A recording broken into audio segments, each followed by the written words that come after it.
السلام علیکم ورحمۃ اللہ وبرکاتہ۔ آج ایک عجیب سا سوال میرے ذہن میں آیا ہے،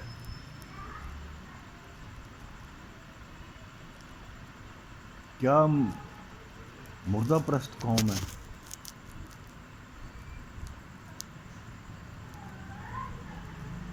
کیا ہمارے نزدیک قدر کروانے کے لیے پہلے مرنا ضروری ہے؟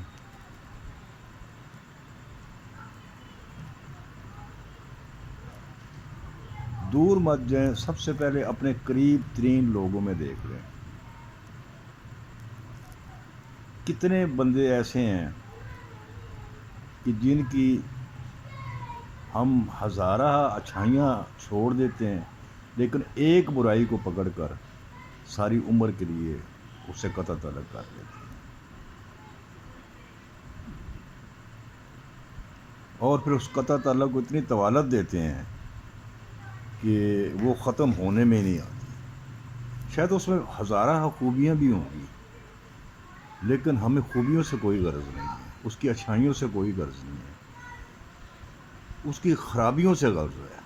انسان ہے، انسان سے کبھی کہیں نہ کہیں کوئی کوتاہی تو ہو ہی جاتی ہے، لیکن ہم اس کوتاہی کو وجہ بنا کے اس سے دور چلے جاتے ہیں اور ساری عمر انتظار کرتے رہتے ہیں کہ کب یہ بندہ اس دنیا سے جائے گا اور ہم مائیں سر پہ رکھ کے آ جائیں گے اور روتے ہوئے آ جائیں گے۔ اس وقت ہم بڑے بڑے بیان کریں گے، بڑے بڑے اس کے اوپر نوحے کہیں گے کہ یہ تو ہمارا فلاں تھا، یہ تو ہمارا فلاں تھا، اس میں یہ خوبیاں تھیں، اس میں یہ خوبیاں تھیں، اس میں یہ خوبیاں تھیں، لیکن زندہ میں ہمیں خوبیاں نظر نہیں آتی ہیں۔ گھر کے اندر ماں اور باپ جیسی ہستی، جس کے بارے میں نبی پاک صلی اللہ علیہ وآلہ وسلم نے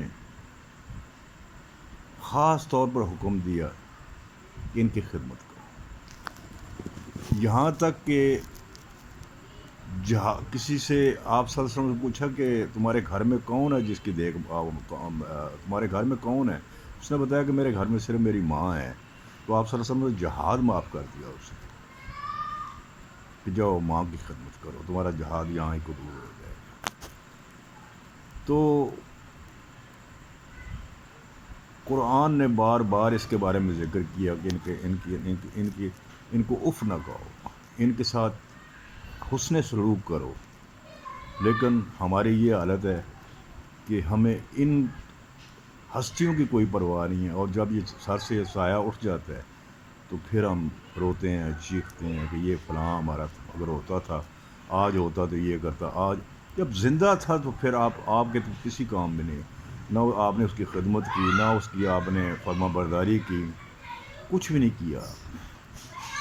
آج مر گیا تو آج آپ کے سارے دکھ سامنے آ گئے، سارے درد سامنے آ گئے، ساری کمیاں سامنے آ گئی۔ تو اس سے ثابت یہ ہوتا ہے کہ ہم ویسے واقعی مردہ پرست قوم ہیں۔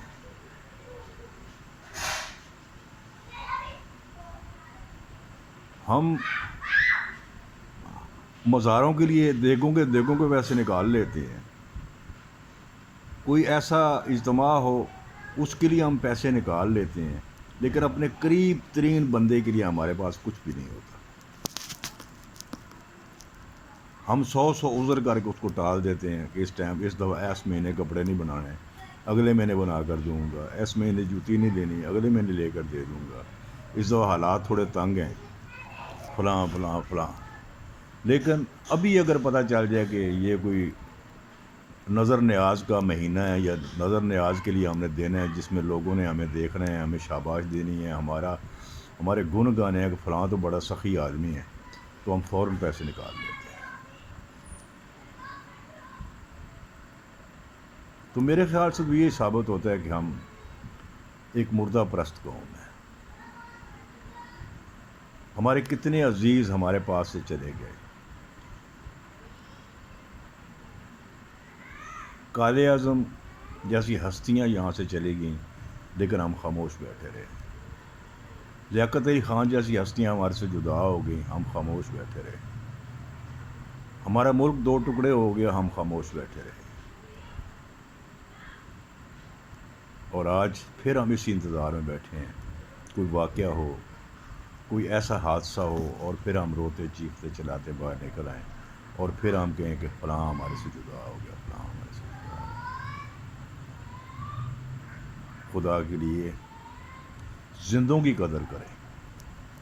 زندے کی قدر کرنے سے آپ کو کچھ نہ کچھ اجر تو ملے گا، مردوں کی قبروں پر پھول چڑھانے سے آپ کو کچھ بھی نہیں ملے گا، کیونکہ اس مردے جو ہوتا ہے اس کو ان کو پھولوں کی کوئی ضرورت نہیں ہوتی، مردہ کو اس نیازوں اور نظروں کی کوئی ضرورت نہیں ہوتی، اس کو ضرورت ہوتی ہے تمہاری دعاؤں کی جو آپ اس کے جانے کے بعد آپ مانگتے ہیں۔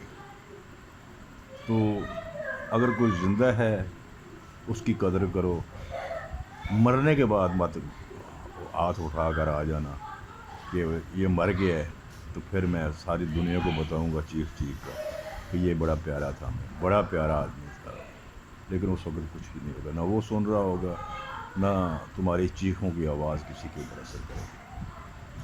اس میں سے کئی ایسے لوگ ہوں گے حقیقت پسند جو کہیں گے آج دیکھو روتے چیختے آ گئے، لیکن جب زندہ تھا تو کبھی کسی نے اس کو پوچھا بھی نہیں۔ ہم مردہ پرست نہیں ہیں، لیکن ہماری یہ روایت بن چکی ہے، ہمارا یہ طریقہ کار بن چکا ہے کہ ہم مردہ پرست قوم بن چکے ہیں۔ دوسرے لفظوں میں ہم مردہ ہی قوم ہیں۔ پتہ نہیں یہ کس نے لکھ دیا تھا کہ ہم زندہ قوم ہیں، ہم زندہ قوم ہیں،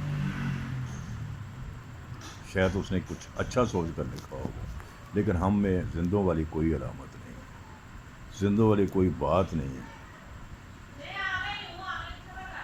اللہ تعالیٰ ہمارے حال اور ہمارے مستقبل پر رحم کرے اور ہمیں سیدھی راہ پہ چلنے کی توفیق دے، ہمیں اتنی توفیق دے کہ ہم اچھے اور برے کی تمیز کر سکیں۔